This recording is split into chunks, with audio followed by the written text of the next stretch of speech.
Selamat datang ke Bali. Di Romantika dan Misteri.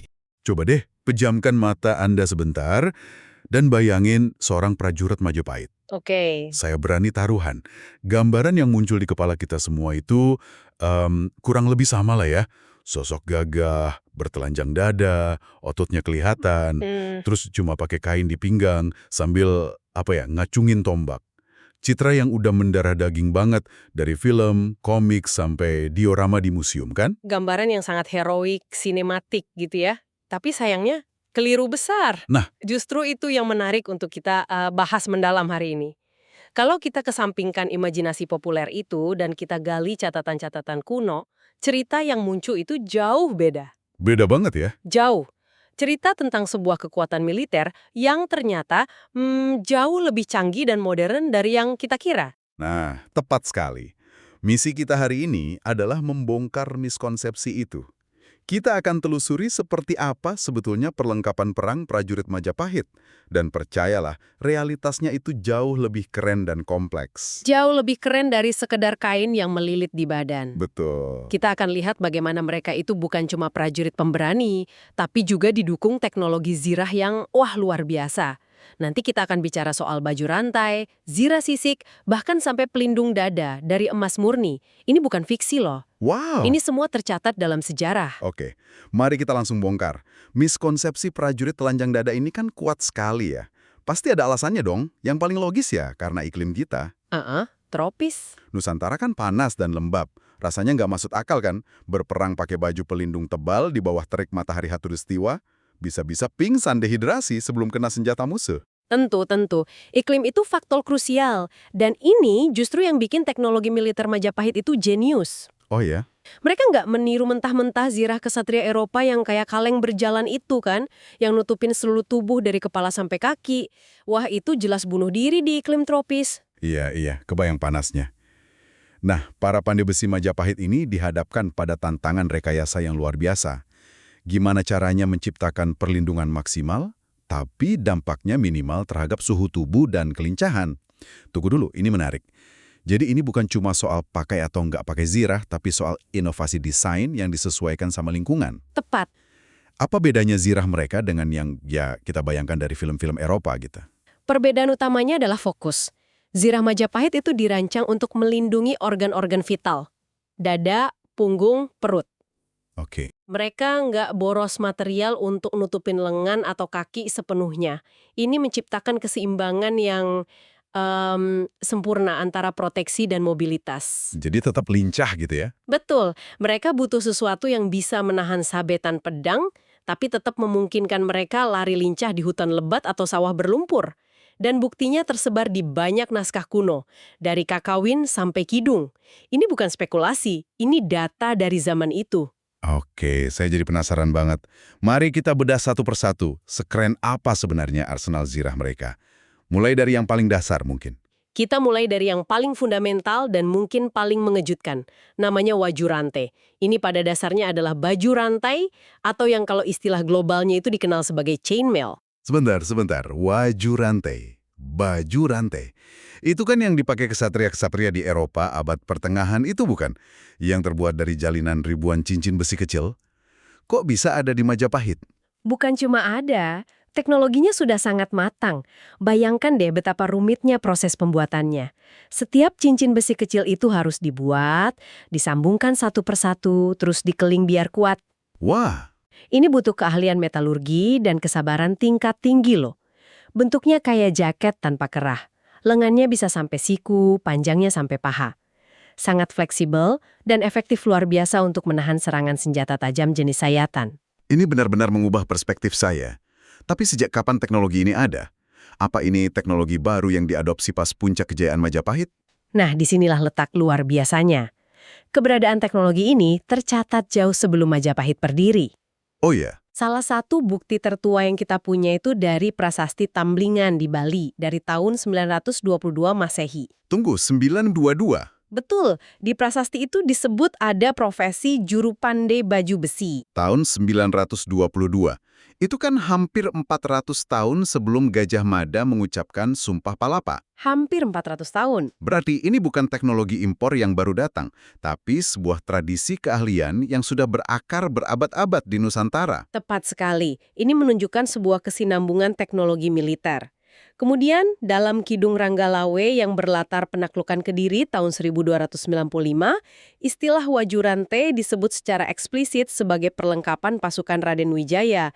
Jadi pas Majapahit lahir, teknologi ini udah jadi standar. Oke, Wajurante hebat untuk menahan sabetan. Tapi saya bayangin, kalau kena tusukan tombak dengan kekuatan penuh atau hantaman panah dari jarak dekat, bukankah cincin-cincin itu masih bisa tembus atau pecah? Pasti mereka punya solusi lain yang lebih solid, kan? Pertanyaan yang sangat bagus. Dan jawabannya tentu saja ada.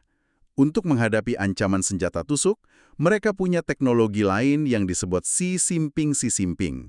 Ini adalah zirah sisik atau scale armor. Zirah sisik. Seperti apa bentuknya itu? Bayangkan sebuah rompi atau jaket pendek tanpa lengan.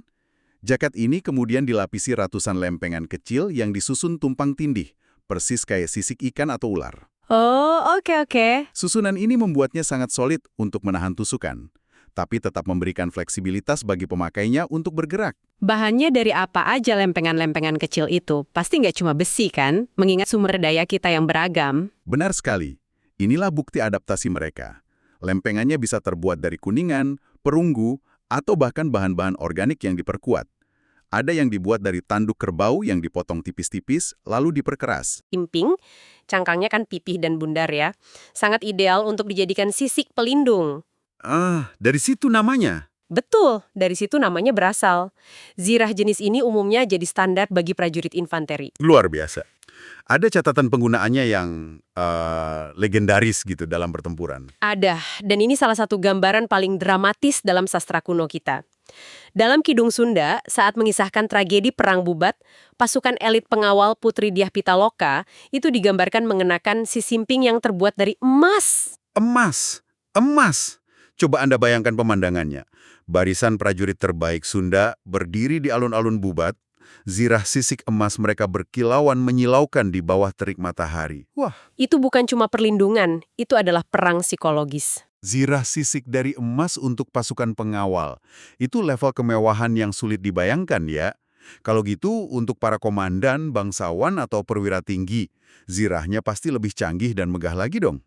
Tentu saja, untuk kalangan elit ada jenis zirah yang disebut kawaraca. Kalau siping-siping dibuat dari lempengan-lempengan kecil, kawaraca ini dibuat dari lempengan logam yang lebih besar dan solid. Kemungkinan dari tembaga atau perunggu yang dipoles sampai mengkilap. Oh, jadi lebih tebal ya? Lebih tebal, lebih solid. Ini memberikan perlindungan yang jauh lebih superior. Jadi ini bukan sekedar alat perang, tapi juga, alat propaganda di medan tempur. Bisa dibilang begitu? Saat musuh lihat seorang komandan berbalut perunggu berkilauan, pesan yang dikirim bukan cuma aku terlindungi, tapi aku punya kuasa dan sumber daya tak terbatas untuk bikin zirah semewah ini. Persis. Mengenakan kawaca di medan perang itu penegasan status, kekayaan, dan wibawa seorang pemimpin. Itu adalah simbol kekuatan Majapahit yang bisa dikenakan. Nah, ini dia puncaknya. Kalau kita sudah bicara soal pemimpin tertinggi, panglima perang terhebat, kita harus bicara soal Sang Mahapatih Gajah Mada. Apa yang beliau kenakan saat memimpin pasukannya? Apakah juga sebuah kawaca? Disinilah kita sampai pada miskonsepsi terbesar tentang Gajah Mada. Penggambaran beliau yang cuma pakai kain penutup dada, atau bahkan telanjang dada sambil teriak-teriak, itu benar-benar murni fiksi. Jauh banget ya dari realitanya. Jauh sekali. Ada satu naskah, Kidung Sundayana, yang melukiskan penampilan Gajah Mada di medan perang dengan detail yang terus terang bikin merinding. Oke, saya siap. Seperti apa Gajah Mada yang sebenarnya? Ada itu bukan logam biasa. Teksnya menulis dengan sangat spesifik. Akaram balangan asusungkul emas. Artinya apa itu? Artinya, sebuah pelindung dada dengan hiasan-hiasan timbul yang seluruhnya terbuat dari emas murni. Tunggu, pelindung dada dari emas murni. Bukannya emas itu logam yang lunak dan berat? Apa fungsinya? Cuma untuk pamer? Apa itu efektif di pertempuran? Secara teknis, mungkin perunggu lebih keras. Betul. Tapi secara psikologis, tidak ada yang bisa mengalahkan efek gentar dari seorang panglima yang dadanya dilindungi emas murni. Benar juga. Itu adalah pesan kekuatan absolut. Dan bukan cuma itu. Naskah yang sama menambahkan detail lain. Perisai yang dibawa Gajah Mada dihiasi nawaratna atau 9 jenis batu permata, termasuk intan berlian. Astaga. Tombaknya pun berlapis emas, jadi lupakan citra Gajah Mada yang sederhana. Bayangkan seorang panglima perang yang tampil begitu gemerlap dan menakutkan. Perwujudan dari kekayaan dan kekuatan Majapahit itu sendiri. Saya benar-benar tidak bisa berkata-kata. Ini mengubah total gambaran saya tentang Gajah Mada. Sekarang, ada satu perdebatan menarik yang sering saya dengar. Banyak yang berargumen kalau pasukan khusus Bayangkara, pasukan elit pribadi Gajah Mada, justru tidak mengenakan baju zirah. Oh, ini menarik. Alasannya logis kan? Agar mereka bisa bergerak lebih cepat dan senyap untuk misi infiltrasi atau pengawalan rahasia. Gimana faktanya? Ini contoh yang bagus tentang serunya menjadi detektif sejarah. Argumen itu sangat masuk akal dari sudut pandang taktis modern. Tentu untuk misi senyap, zirah yang berisik bakal jadi masalah kan? Betul. Beberapa penafsiran modern menyimpulkan demikian. Tapi apakah ada bukti tekstual yang mendukung atau justru membantahnya? Ada, dan disinilah kita dihadapkan pada dua sumber yang seolah bertentangan. Di satu sisi ada logika taktis modern, di sisi lain ada bukti tekstual kuno. Hikayat Banjar misalnya secara spesifik mencatat bahwa pasukan pengawal istana Majapahit yang kemungkinan besar merujuk pada Bayangkara secara rutin mengenakan baju rantai. Oke, jadi ada sumber yang jelas-jelas menyebut mereka pakai zirah, tapi mungkin itu bukan sumber dari era Majapahit langsung. Tepat, tapi kita punya bukti yang lebih kuat, langsung dari jantung Majapahit sendiri. Prasasti Trowulan bertanggal tahun 1358 Masehi era Raja Hayam Wuruk. Oh, dari zamannya langsung? Langsung dari zamannya. Dalam prasasti resmi kerajaan itu, tercatat adanya sebuah golongan perwira atau pejabat militer yang disebut awajuh. Awajuh, apa artinya itu? Kata awajuh berasal dari kata dasar wajuh yang berarti zirah. Jadi awajuh secara harfiah berarti mereka yang mengenakan baju zirah atau yang berselubung baju zirah. Wow! Ini adalah bukti konklusif dari dokumen resmi kerajaan pada masa itu yang mengkonfirmasi adanya sebuah unit militer elit yang identitasnya melekat pada penggunaan zirah. Wow! Jadi kita punya logika modern yang bilang tidak mungkin pakai berhadapan dengan prasasti kuno yang bilang pasti ada yang pakai. Jadi bagaimana kita mendamaikan kedua hal ini? Kesimpulan yang paling berimbang adalah klaim bahwa pasukan Bayangkara tidak pernah memakai zirah itu sangat lemah. Kemungkinan besar penggunaannya sangat situasional. Tergantung misi ya. Betul. Untuk misi pengawalan terbuka di istana atau pertempuran frontal di medan perang, mereka memakainya sebagai perlindungan standar. Tapi untuk misi infiltrasi malam hari atau pengejaran cepat di hutan, mungkin mereka meninggalkannya. Jadi, pertanyaannya bukan pakai atau tidak, tapi kapan dan untuk misi apa mereka memakainya. Sangat masuk akal. Oke, jadi dari sisi pertahanan, perlengkapan mereka luar biasa canggih. Tapi miskonsepsi kita kan juga ada di sisi persenjataan serang. Kita seringnya mikir senjata mereka ya sebatas keris, tombak, sama panah. Itu miskonsepsi besar lainnya. Kenyataannya, Angkatan Perang Majapahit sudah mengenal dan menggunakan senjata api berbasis bubuk mesiu. Senjata api? Senjata api. Teknologi ini memang bukan ciptaan asli mereka. Kemungkinan besar diperkenalkan oleh para pedagang dari Cina atau Arab. Tapi yang terpenting, mereka mengadopsinya dengan cepat.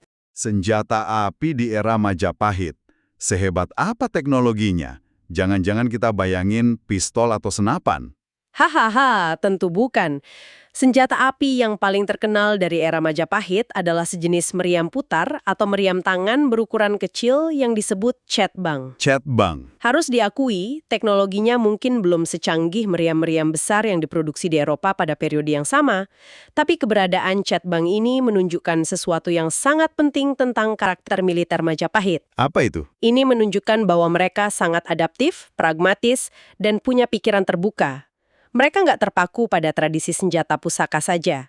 Jika ada teknologi baru dari luar yang terbukti efektif dan bisa memberi mereka keunggulan di medan perang, mereka tidak ragu untuk mempelajari, mengadopsi, dan bahkan memproduksinya sendiri. Ini adalah ciri khas sebuah kekuatan militer yang dinamis dan modern pada zamannya. Jadi kalau kita tarik benang merahnya, gambaran prajurit Majapahit yang selama ini kita lihat di budaya populer itu ternyata hanya puncak gunung es yang salah. Betul. Realitas di baliknya jauh lebih kompleks.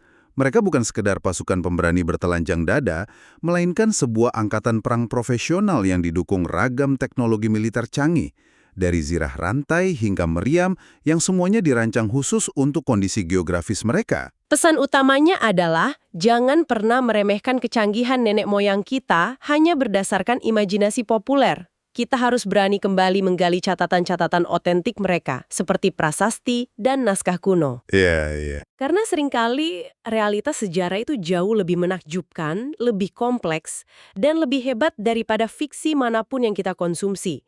Dari baju rantai yang sudah ada sejak abad ke-10, zirah sisik emas, sampai pelindung dada Gajah Mada, kebenarannya jauh melampaui fantasi. Tepat sekali. Sebagai penutup, saya ingin meninggalkan sebuah pemikiran untuk Anda bawa pulang. Jika citra visual seorang prajurit Majapahit saja, sesuatu yang tampak begitu mendasar, ternyata bisa meleset sejauh ini dari kenyataan sejarahnya. Bayangkan, bagian mana lagi dari sejarah besar kita yang selama ini kita terima begitu saja, yang mungkin sudah saatnya kita pertanyakan dan kita gali kembali kebenarannya.